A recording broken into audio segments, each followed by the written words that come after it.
भाई साहब बिटकॉइन यहाँ से हैवली पंप हो सकता है क्योंकि बिटकॉइन का बीटीसी ग्रोथ इंडेक्स यही कह रहा है, रेनबो पैटर्न भी यही कह रहा है कि जब जब बिटकॉइन इस पोर्शन में आया है यहाँ से उसने हैवली 317 डेज का, कभी 318 डेज का, कभी जो है 315 डेज का उसने पंप लिया है। और अभी भी यही कहा जा रहा है कि चाइना अगर यूएसए में $1 ट्रिलियन जैसे कि कहा जा रहा है रिपोर्ट्स के द्वारा कि इन्वेस्ट कर सकता है, जितनी ट्रंप साहब बातें सुन रहे हैं चाइना से कि चाइना कुछ तो इन्वेस्ट कर दे यूएसए में, लेन देन जितना चल रहा है, डीलें जितनी चल रही हैं, चाइना का प्रेसिडेंट ट्रंप साहब के मुंह के ऊपर उसकी बेइज्जती कर रहा है कि यूनाइटेड स्टेट डिक्लाइनिंग नेशन है। और ट्रंप साहब इसको ट्रुथ सोशल के ऊपर पोस्ट करके मान भी रहे हैं कि बाइडन के दौर में वो बात हो रही है कि बाइडन जो सोता रहा तो हम डिक्लाइनिंग नेशन वाकई ही बन चुके हैं। तो भाई साहब चाइना बेइज्जती कर रहा है और ट्रंप साहब उस चीज़ को सह रहे हैं। ऐसे ही नहीं सह रहे, वो इसी वजह से सह रहे हैं कि यूएसए में कुछ तो इन्वेस्ट करेगा चाइना।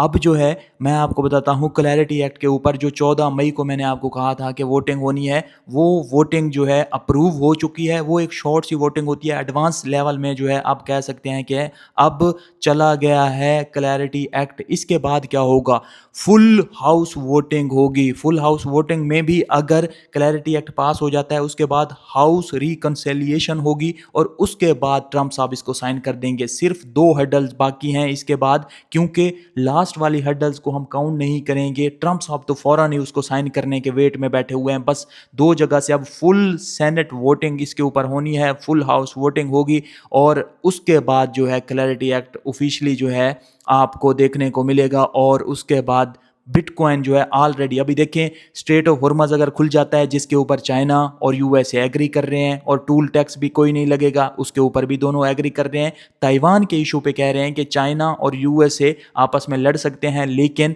यूएसए को इससे पीछे हटना पड़ेगा। चाइना ये बावर कराने की कोशिश कर रहा है और लग रहा है कि चाइना का अपर हैंड है और यूएसए इससे पीछे हटेगा और ईरान वाली वॉर खत्म हो जाती है, एनर्जी क्राइसिस खत्म हो जाते हैं, इन्फ्लेशन कंट्रोल में आ जाती है, रेट्स कट हो जाते हैं, चाइना इन्वेस्ट कर देता है यूएसए में और उधर से क्लैरिटी एक्ट भी पास हो जाता है। बड़े बड़े इंस्टीट्यूशन कंपनीज जो है डायरेक्टली बिटकॉइन में आ जाती हैं। तो बिटकॉइन यहाँ से कहाँ जाएगा? मैं हवा में बातें नहीं कर रहा, मैं व्यूज लेने के लिए बातें नहीं कर रहा, मैं एक आपको फैक्ट बता रहा हूँ, रियलिटी बता रहा हूँ कि इस तरह से होता हुआ फिलहाल के लिए नजर आ रहा है। और 2027 मैं बहुत ही बुलिश हूँ 2027 को लेके। 2026 के एंड से ही आपको ये चीज़ें जो है होती हुई नजर आएंगी। अभी ट्रंप साहब जो है ये जो गए हुए हैं चाइना से कुछ ना कुछ लेने के लिए, ये भी उन्होंने जो है इसी स्टेप का प्लान बनाया हुआ था कि 2026 के एंड में मिड टर्म इलेक्शन है और अभी ट्रंप साहब को ये रियलाइज हो रहा है कि मेरी पॉपुलैरिटी कम होती जा रही है, तो उन्होंने स्टॉक मार्केट को, क्रिप्टो मार्केट को ऑल टाइम हाई तक लेके जाना ही जाना है। और फेड का चेयर उनका अपना लगा हुआ है भाई साहब।